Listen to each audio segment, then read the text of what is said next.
ওং বক্ৰতুণ্ড মহাকায়ং সূৰ্যবতী সমপ্ৰভা নিৰ্বিঘ্নে কুৰু মে নিত্যম সৰ্বকাৰ্যেষু সৰ্বদা। ওং গং গণপতে নমঃ। প্ৰিয় বন্ধুসকল, 2026 বৰ্ষৰ গণেশ চতুৰ্থী তিথি আৰম্ভ হ'ব 21 জানুৱাৰী তাৰিখ 7 মাঘ বুধবাৰে ৰাতি 2:14 আৰু সমাপ্ত হ'ব 22 জানুৱাৰী তাৰিখ 8 মাঘ বৃহস্পতিবাৰে ৰাতি 1:30 গতিকে প্ৰিয় বন্ধুসকল, গণেশ পূজা 8 মাঘ 22 জানুৱাৰী বৃহস্পতিবাৰে কৰা হ'ব।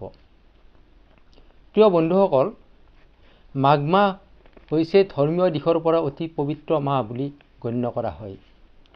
এই মাহত সূৰ্য উত্তৰায়ণ ঘটে। এই মাহত পূজা পাৰ্বণ কৰিলে ভগৱান খুব সোনকালে সুপ্ৰসন্ন হয় আৰু মনৰ কামনা সিদ্ধি কৰি দিয়ে।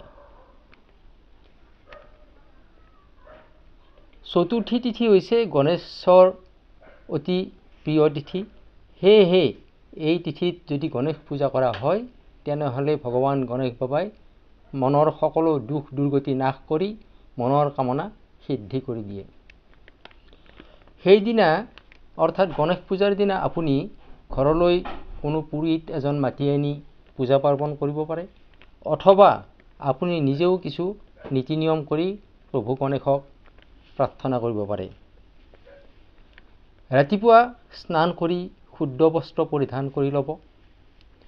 গাখীৰ, দৈ, ঘিউ, মৌ, গংগাজল বা পবিত্ৰ জল এটা পাত্ৰত ল'ব। প্ৰভু গণেশৰ মূৰ্তি অভিষেক কৰিব। তাৰ পিছত পৰিষ্কাৰ পানীৰে পুনৰাই মূৰ্তিটো স্নান কৰাব। পৰিষ্কাৰ কাপোৰেৰে মূৰ্তিটো মুচি ল'ব আৰু ভাল বস্ত্ৰ পৰিধান কৰাব।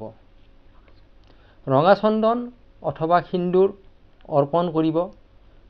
ৰঙা চন্দন বা সিন্দুৰ অৰ্পণ কৰোঁতে ওং গং গণপতে নমঃ বুলি মন্ত্ৰ উচ্চাৰণ কৰিব।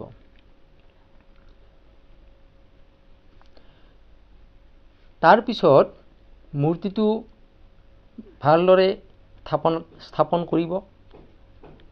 ৰঙা ফুল, বেলপাত, ধূপ, দীপ, বুন্দিয়াৰ লাড়ু এইবিলাকেৰে আপুনি গণেশক অৰ্পণ কৰিব। বুন্দিয়াৰ লাড়ু ভগৱান গণেশৰ অতি প্ৰিয় বুলি গণ্য কৰা হয়। ধূপ দীপেৰে আৰতি কৰি বন্দনা কৰিব। মনত ৰাখিব, দীপ জ্বলাওঁতে গণেশৰ কাৰণে ঘিউ ব্যৱহাৰ কৰা হয়। ইয়াত তেল ব্যৱহাৰ কৰা নহয়। শুদ্ধ মনেৰে একচিত্তে প্ৰভু গণেশক প্ৰাৰ্থনা কৰিব। আপোনাৰ সকলো দুখ দুৰ্গতি নাশ হৈ আপোনাৰ মনৰ কামনা সিদ্ধি হ'ব।